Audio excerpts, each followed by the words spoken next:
Je vous invite à la lecture du psaume 81, versets 1 à 8. Chantez avec allégresse vers Dieu, notre force. Poussez des cris de joie vers le Dieu de Jacob. Entonnez un chant, faites résonner le tambourin, la harpe mélodieuse et le luth. Sonnez de la trompette au début du mois à la pleine lune pour le jour de notre fête. En effet, c'est une prescription pour Israël, une règle pour le Dieu de Jacob.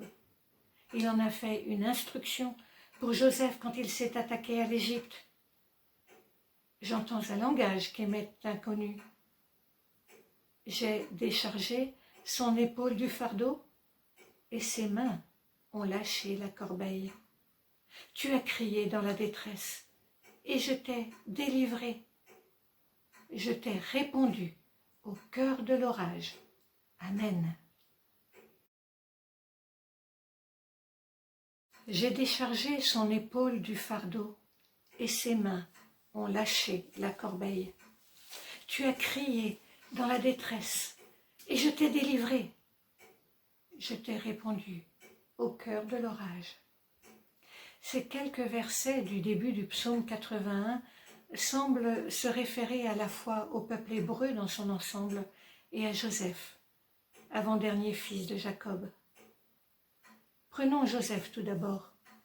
Tout semblait sourire au fils préféré du patriarche qui jouissait de la faveur de son père. Mais la jalousie est très mauvaise conseillère et Joseph doit s'en rendre compte à ses dépens. Les projets d'avenir du beau jeune homme à la tunique multicolore et aux rêves merveilleux sont taillés en pièces du jour au lendemain. Abandonné par ses frères, jaloux de l'affection de leur père, il doit apprendre à vivre seul, loin de sa famille, et chercher à trouver un moyen de faire son chemin dans la vie malgré les épreuves qui jalonnent son chemin.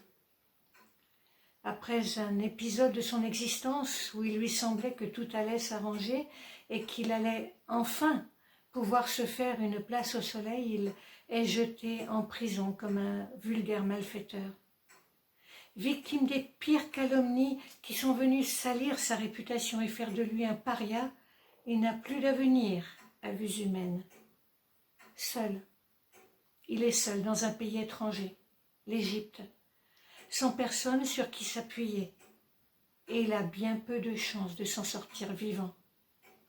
C'est alors que le Seigneur intervient et décharge son épaule du fardeau de l'injustice et de la dépression qui en a découlé.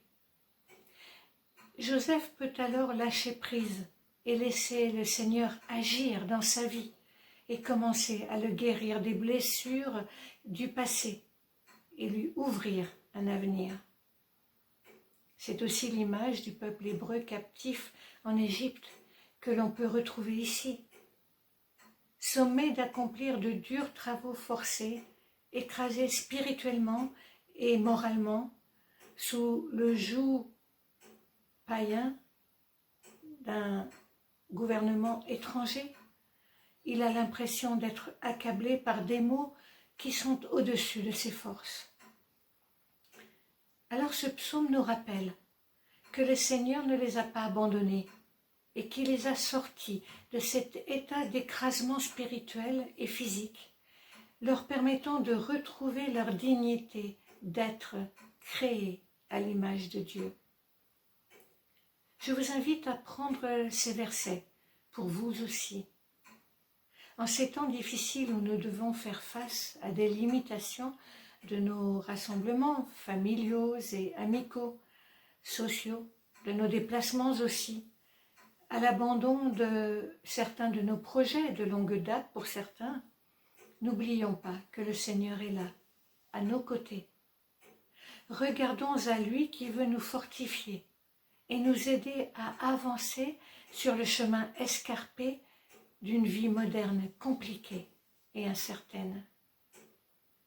Le Seigneur nous invite à lui remettre la corbeille de nos fardeaux et à lui faire une entière confiance, quoi qu'il arrive. Oui, il nous répond au cœur de l'orage.